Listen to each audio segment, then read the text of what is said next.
और आप उनके पास जाके अब चमचागिरी कीजिएगा, उनका बुराई कीजिएगा, इधर का बात उधर कीजिएगा, तो ये गलत है। सर हम अच्छी बात भी बताते हैं कि ट्रेंडिंग स्टार ने वहां झंडा गाड़ दिया, पावर स्टार ने वहां झंडा गाड़ दिया, लेकिन जब झंडा की जगह कुछ और वो लोग गाड़ेंगे उखाड़ेंगे तो वो भी तो बताएंगे, दिखाएंगे। दोनों या पवन भैया हो या खेसारी भैया हो, देखने किसी के बारे में आ रहे हैं, कौन क्या मेरे बारे में कह रहा है, लेकिन आप उनके बारे में अगर गलत इधर का उधर बात कर रहे हैं तो वो गलत है। और फैंस का प्रॉब्लम होता है कि उनके वो फैंस है तो उनके बारे में थोड़ा दुर्भाग्य तो यही है, दुर्भाग्य तो यही है कि फैंस में होता है, जो करता है वो तो मजे में रहता है। ना तो हमारा भोजपुरी उसी पे न चल रहा है सर, इधर कंट्रोवर्सी पे चल रहा है। एकदम यही चीजें जब वो बंद कमरे में बोलते हैं अपने दोस्त समझ के, भाई समझ के, तो लोग उनकी ऑडियो वीडियो वायरल कर देते हैं। लेकिन इसमें सब गलती मीडिया की भी नहीं कही जा सकती, उसमें आप मौका ही क्यों देते हैं? इनके निष्कर्ष निकालने के चक्कर में कितना निष्कर्ष बिगड़ जाता है। क्योंकि खेसारी भैया को मैं देखा हूँ तब मैं बता रहा हूँ, उनके नजदीक मैं रहा हूँ, लंदन अभी मैं गया था, साथ में ही भैया थे। तो उनका मतलब सुबह का कॉल टाइम 7 बजे का होता था, इतना ठंडा था, लंदन में बहुत ज्यादा ठंडी थी। इसके बाद भी वो 6:30 बजे नीचे ग्राउंड में आकर के नीचे बैठ जाते थे। मतलब मैं देखता था गजब, मतलब उनसे सीखने को हमेशा मिलता था। और वो पीहिए सेवरिया के हिया, ई माल खेसरिया के हिया, कि टिकट बड़ी महंगा मिलता, कि सुन के दिमगवा हिलता, जाइब हम बत्तिया टारी के, फिल्म हम देखब खेसारी के। अलबेला जी, ऐसा क्यों है भोजपुरी इंडस्ट्री में? आप क्योंकि खेसारी लाल यादव जी के करीब माने जाते हैं, इसलिए मैं आपसे प्रश्न कर रहा हूँ, ऐसा क्यों है कि अगर आप खेसारी जी के करीब हैं तो अगर पवन सिंह के किसी भी करीबी के करीब जाते हैं तो आप आउट हो जाते हैं, और अगर आप पवन सिंह के करीबी हैं, खेसारी जी के किसी करीबी के पास जाते हैं तो आउट हो जाते हैं? रीजन क्या है? ऐसा कुछ नहीं है, पर्सनली सोच है, हमारे तो सबको ही मित्र हैं, ऐसा कुछ नहीं है। अपना अपना व्यवहार बना के रखना होता है, बस आप अपने आप को कितना बेस्ट किसके सामने पेश कर रहे हैं वो आप पे डिपेंड करता है। और आप उनके पास जाके अब चमचागिरी कीजिएगा, उनका बुराई कीजिएगा, इधर का बात उधर कीजिएगा, तो ये गलत है।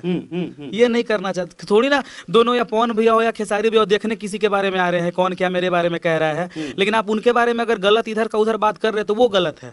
माहौल थोड़ा गर्म हो गया, इसे थोड़ा ठंडा करते हैं क्योंकि ठंडी का मौसम है। और है जैसे आपने कहा कि मतलब लोग कहते हैं, एक दूसरे का तारीफ करते हैं, भले ही कैमरे पे लोग आके एक दूसरे के लिए बोल देते हैं, लेकिन थोड़ा सा पॉइंट उठाने के बाद पूरा मार्केट गर्म हो जाता है, मतलब बहुत बड़ा कंट्रोवर्सी जनरेट हो जाता है। होता है कंट्रोवर्सी होता है कैसे, जैसे फैंस में होता है, सब भोजपुरी एक परिवार समाज सब कोई अपने मिलजुल के रहते हैं, और फैंस का प्रॉब्लम होता है कि उनके वो फैंस है तो उनके बारे में थोड़ा दुर्भाग्य तो यही है, दुर्भाग्य तो यही है कि फैंस में होता है, जो करता है वो तो मजे में रहता है। नहीं मजे में नहीं, जैसे होता है कुछ मैटर होता है, कुछ बोल देते हैं तो उसी को फैंस लोग बुला के, जैसे आप मीडिया वाले ही मान लो, उनकी छोटी छोटी बातें उठा करके मौका मिल जाता है। हाँ, मौका मिल जाता है, इशारों में इशारा हो जाता है, छोटी छोटी बातों को। सर हम अच्छी बात भी बताते हैं कि ट्रेंडिंग स्टार ने वहां झंडा गाड़ दिया, पावर स्टार ने वहां झंडा गाड़ दिया, लेकिन जब झंडा की जगह कुछ और वो लोग गाड़ेंगे उखाड़ेंगे तो वो भी तो बताएंगे, दिखाएंगे। ना तो हमारा भोजपुरी उसी पे न चल रहा है सर, झंडा इधर कंट्रोवर्सी पे चल रहा है। एकदम कंट्रोवर्सी जब तक। आपके हिसाब से भोजपुरी इंडस्ट्री में सबसे ज्यादा जुझारू, मेहनती कौन सा कलाकार है आपको छोड़ के? आप तो है खेसारी लाल यादव, खेसारी लाल यादव। खेसारी भैया, क्योंकि खेसारी भैया को मैं देखा हूँ तब मैं बता रहा हूँ, उनके नजदीक मैं रहा हूँ, लंदन अभी मैं गया था, साथ में ही भैया थे। तो उनका मतलब सुबह का कॉल टाइम 7 बजे का होता था, इतना ठंडा था, लंदन में बहुत ज्यादा ठंडी थी। इसके बाद भी वो 6:30 बजे नीचे ग्राउंड में आकर के नीचे बैठ जाते थे। मतलब मैं देखता था गजब, मतलब उनसे सीखने को हमेशा मिलता था। और रोज शाम को जिम 2 से 3 घंटा करते थे वो एकदम।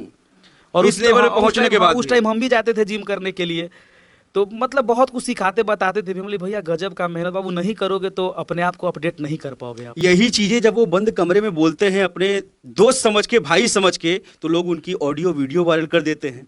जब वो कहते हैं कि भैया 6 महीने थोड़ा शांत बैठ जाओ, बॉडी बना लो, डांस सीख लो, एक्शन सीख लो, तो इसी में लोग कंट्रोवर्सी करते हैं। अब हम क्या बोले, अब इसमें तो कुछ मैं बोल नहीं सकता हूँ। अब इसको जो गलत देखिए गलत वे में अगर इसको लेके जाता है तो ये गलत है। भाई भाई में कभी कभी ऐसे बातें हो जाती है ना, क्यों नहीं होगी? तो उस समय जो वीडियो उनकी वायरल हुई थी, एक छोटी सी क्लिप, उसमें बहुत ज्यादा विवाद हुआ था, उसकी वजह से ना जाने कितनों में दरार हो गई थी। विवाद वही छोटी आप नहीं बोले कि मुझे ऑप्शन मिल जाता है, ऑप्शन मिलता है तो उसको मैं लंबा खींच देता हूँ। नहीं खींचता नहीं, उसका निष्कर्ष निकालने की कोशिश किया जाता है। आपके निष्कर्ष निकालने के चक्कर में कितना निष्कर्ष, क्या है इनके निष्कर्ष निकालने के चक्कर में कितना निष्कर्ष बिगड़ जाता है। लेकिन इसमें सब गलती मीडिया की भी नहीं कही जा सकती, उसमें आप मौका ही क्यों देते हैं? चलिए तो ठीक है, कोई एक आध प्यारा सा सॉन्ग, वैसे आपके बहुत सारे गाने प्यारे हैं, सब अच्छे ही हैं, कोई एक आध प्यारा सॉन्ग जो अभी हाल फिलहाल में कोई आया हो। कोपिए सेवरिया के हिया ई माल खेसरिया के हिया। अभी मैं गाया हूँ, काफ़ी रिस्पांस मिल रहा है इस गाने पे, और इसी पे होली भी मेरा आ रहा है खेसारी भैया पे एक बहुत ही प्यारा सा। और सबसे मेरा जो बड़ा गाना अभी हिट हुआ है फिलहाल में, कि टिकट बड़ी महंगा मिलता, कि सुन के दिमगवा हिलता, जाइब हम बत्तिया टारी के, फिल्म हम देखब खेसारी के, सोनवा के सिकड़ी एगो सुनर लेला, गाड़ी फॉर्च्यूनर लेला। अरे जानत यूपी बिहार झारखंड बा, हर घड़ी गरम हमर एकर रहत महमंड बा, रंगबाज हल भरवा हमर यही से घमंड बा।